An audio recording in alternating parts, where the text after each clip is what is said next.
जी हां दोस्तों, तो लीजिए अब ओवैसी ने योगी आदित्यनाथ को ही चकरा दिया। बैरिस्टर साहब ने बीजेपी के साथ खेल कर दिया। अखिलेश ने मुस्कुराकर मारा नेहले पे दहला। बीजेपी की सारी चालें पड़ गई उल्टी। दोस्तों, बीजेपी जो चाहती है, आमतौर पर लगता है कि अब सत्ता में वापसी नहीं हो पाएगी, लोग नाराज हैं, एंटी इनकम्बेंसी चाल चलनी शुरू हो जाती है। ओवैसी साहब का सहारा लिया गया, आमतौर पर लिया जाता रहा है, लेकिन चाल उल्टी पड़ गई है। कैसे, आपको बताएंगे। और कैसे अब ओवैसी ने योगी को चकरा दिया है। बीजेपी सही बगावत कथित तौर पर जो कहा जाता रहा है, बी टीम, लेकिन ओवैसी ने यहां तो खेल कर दिया। आपको बताएंगे। आप द राजनीति का विशेष सेगमेंट देख रहे हैं, मैं हूं आपके साथ यासूब रजा। दोस्तों, उत्तर प्रदेश की सियासत में 2027 का महासंग्राम अभी दूर है, लेकिन राजनीतिक बिसात बिछनी शुरू हो चुकी है। और इस बार शतरंज की इस बाजी में एक ऐसा खिलाड़ी फिर से सक्रिय हो गया है, जिसकी मौजूदगी भर से समीकरण बदल जाते हैं। जी हां, आप जो समझ रहे हैं, हम बात उन्हीं की कर रहे हैं। Barrister Asaduddin Owaisi, all India Majlis Ittehadul Muslimeen के संस्थापक, दावा के एमआईएम 2027 में उत्तर प्रदेश की 200 सीटों पर चुनाव लड़ सकती है। लेकिन सवाल यह नहीं है कि ओवैसी कितनी सीटों पर चुनाव लड़ेंगे। सवाल तो यह है कि उनके मैदान में उतरने से योगी आदित्यनाथ क्यों परेशान हो गए। किसका खेल खराब कर रहे हैं उस ओवैसी। और कांग्रेस को यह डर कौन सा सता रहा है। समाजवादी पार्टी क्यों खुश है, किस उम्मीद में है। बसपा के साथ नया समीकरण कैसे बनेगा। और क्या बीजेपी की राह भी बिल्कुल कठिन है, आसान नहीं। आपको सब कुछ बताएंगे, लास्ट तक आप बने रहिए। दोस्तों, उत्तर प्रदेश 403 विधानसभा सीटों वाला देश का सबसे बड़ा सियासी अखाड़ा। यहां की राजनीति सिर्फ प्रदेश ही नहीं, बल्कि दिल्ली की गद्दी की दिशा भी तय करती है। सबसे बड़ा प्रदेश है। 2022 के विधानसभा चुनाव में मुकाबला मुख्य रूप से बीजेपी और समाजवादी पार्टी के बीच रहा, लेकिन 2027 से पहले एक बार फिर मुस्लिम वोट बैंक की चर्चा तेज हो गई है। राज्य की लगभग 19% आबादी मुस्लिम है, कई सीटों पर बहुत निर्णायक भूमिका में भी हैं। और ऐसे में अगर यह वोट बंटवारा होता है तो नतीजों की तस्वीर पूरी तरह बदल सकती है। और यहीं से एंट्री होती है असदुद्दीन ओवैसी फैक्टर की। ओवैसी बिहार में दोस्तों इस नैरेटिव को अपने वोटरों के बीच तो सेट करने में कामयाब हो गए थे कि वो इंडिया गठबंधन में शामिल होना चाहते हैं। कांग्रेस और आरजेडी उन्हें कम से कम सीटें दे, फिर भी ऐसे में उनके लोगों को लगता है कि ओवैसी इंडिया गठबंधन में आना चाहते हैं, लेकिन इंडिया गठबंधन के लोग उन्हें आना नहीं देना चाहते हैं। अब ओवैसी इसी तरह का ऑफर उत्तर प्रदेश में भी लेकर आए थे। गठबंधन में जगह ना मिलने पर उसे चुनावों में प्रचारित करते, लेकिन यहां अखिलेश ने दाव पहले ही खेल दिया था। यानी ओवैसी को इंडिया गठबंधन में आने का ऑफर देकर फंसा दिया था। और इससे पहले भी मैंने दोस्तों दावा किया था कि अगर ओवैसी कोई ना कोई अगर ऐसी सिचुएशन बनती है तो बहाना जरूर बनाएंगे, निकल लेंगे पीछे से, क्योंकि उनका आधार ही यही है, बीजेपी को फायदा पहुंचाने वाला। और यहां तो उसी पर चोट पड़ जाती। दोस्तों, फिलहाल एमआईएम नेता असीम वकार ने इस ऑफर को भ्रामक बताया था, जो कि ऑफर लेके तो आने वाले थे ढोल नगाड़ों के साथ, लेकिन अखिलेश ने पहले ही दाव खेल दिया। इस पर असीम वकार ने कहा था, यह गुमराह करने वाला है, दिखा, यानी कन्नी काट ली थी ओवैसी ने।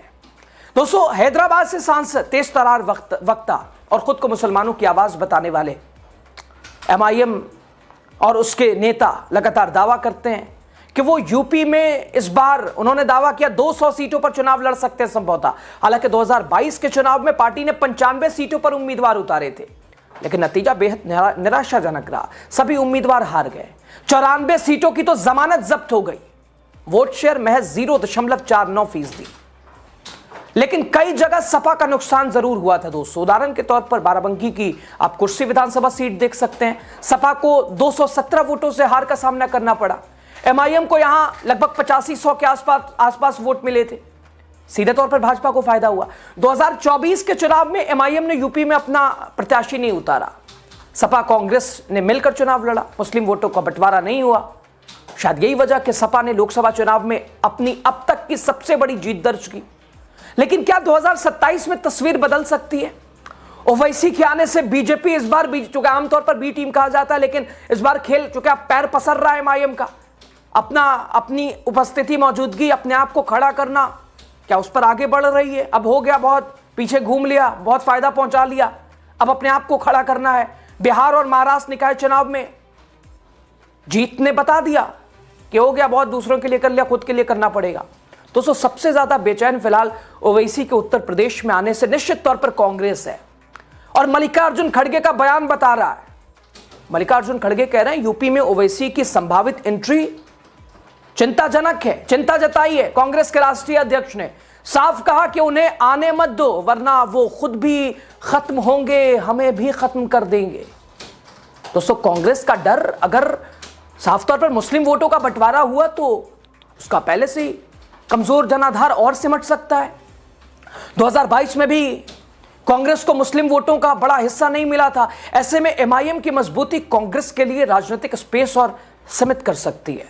और दूसरा, समाजवादी पार्टी की स्थिति थोड़ी अलग है, तेवर कुछ अलग से है। अखिलेश यादव लगातार उधर तेजस्वी के हार से सबक लेते हुए हर दिन प्लान, हर दिन 27 की 400 दिन 300 दिन गिन रहे हैं योगी की विदाई के।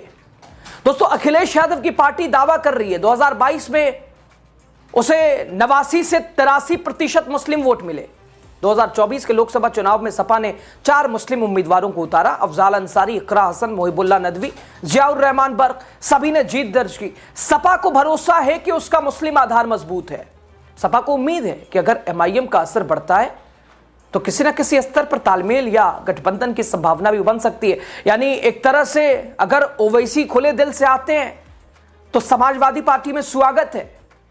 और संभवतः उम्मीद इस बार ऐसी है कि बिहार में तो भले ही उन्हें दिखावा करना था, नैरेटिव सेट, लेकिन यहां ओवैसी आ सकते हैं इंडिया गठबंधन के साथ, अखिलेश यादव के साथ। शायद इसलिए बीजेपी परेशान है, चूंकि प्रमुखता तो बीजेपी से लड़ना है, दोनों को तो लड़ना उसी विचारधारे से है, तो क्यों ना साथ लड़ा जाए। तो अखिलेश का भी मन इस बार लाने की ओर है, ओवैसी भी आने के लिए तैयार है। दोस्तों राजनीतिक हलकों में चर्चा है, सपा चाहती है कि मुस्लिम वोटों का बंटवारा ना हो, बल्कि किसी समझौते के जरिए उसे अपने पक्ष में रखा जाए। और इसी आधार पर इधर अखिलेश ने बीते दिन चाल चली, नसीमुद्दीन सिद्दीकी को अपने साथ जोड़ा, मुस्लिम नेतृत्व का नया चेहरा भी सामने रखा। जो एक नेतृत्व का खालीपन था उसे अखिलेश ने दूर कर लिया। दोस्तों इधर एमआईएम से जुड़े सवाल पर समाजवादी पार्टी प्रमुख अखिलेश यादव का तंज इस बात को और धार देता है। कह रहे हैं अखिलेश के ओवैसी यूपी आएंगे तो साइकिल पर ही बैठ के आएंगे, दूसरा कोई रास्ता नहीं। तो इससे भी संकेत मिला कि दरवाजा खुला हुआ है, बस ओवैसी को मन बनाना पड़ेगा। वो कौन सा मन? वो मन के बीजेपी को फायदा पहुंचाने वाला। छोड़िए, बनाइए अपना मजबूती, उपस्थिति दर्ज कराइए, आइए।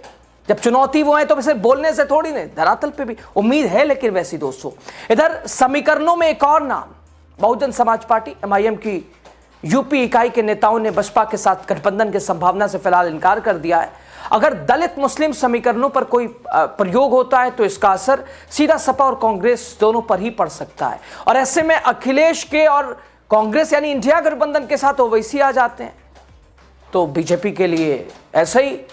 और शायद इसीलिए सवाल कि बीजेपी भी प्रभावित होगी। उत्तर प्रदेश में सत्ता में जो भारतीय जनता पार्टी है, मुख्यमंत्री योगी आदित्यनाथ है।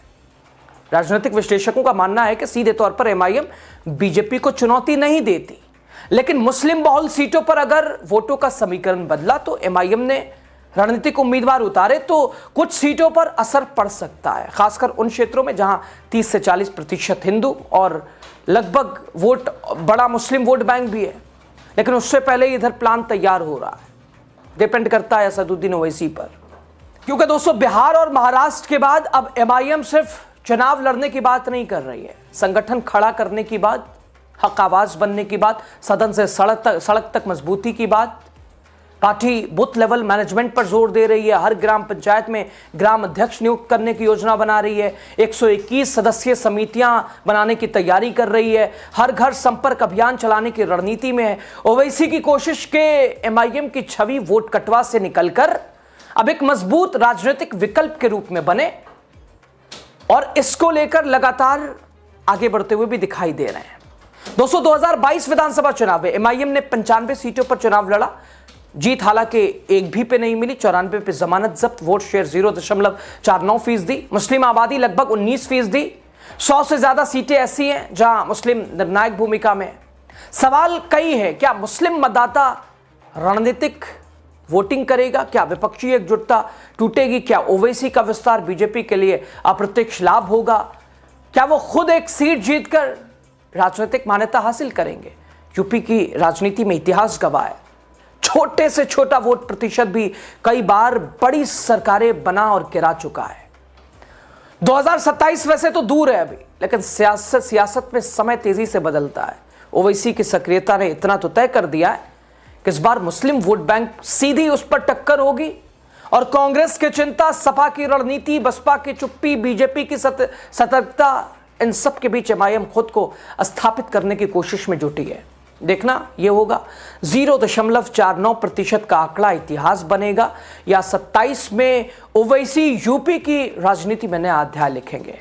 उत्तर प्रदेश की राजनीति में 27 से पहले मुस्लिम वोट बैंक को लेकर हलचल तेज है। ओवैसी की रणनीति रंग लाएगी? क्या अखिलेश का प्लान कामयाब होगा? विपक्षी दलों में कैसे तालमेल होगा? देखना दिलचस्प होगा। फिलहाल इतना तय है, 27 की राह आसान नहीं है किसी के लिए। आपकी राय क्या है, बताइएगा आप जरूर।